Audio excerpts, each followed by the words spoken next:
Hola, buenos días, señor. Soy la Princess Jean T. Cervantes y vivo en la zona 1, Katipunan, Villanueva, Misamis Oriental. Tengo 17 años y mi cumpleaños es el 20 de octubre del 2006. Y somos 6 hermanos, 5 chicos y yo soy la única chica. Mi afición es jugar al voleibol y bailar.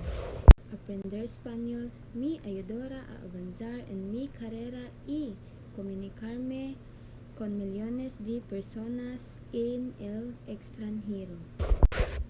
Aprender español también me ayuda a desarrollar importantes redes sociales y desarrolla mis habilidades cognitivas.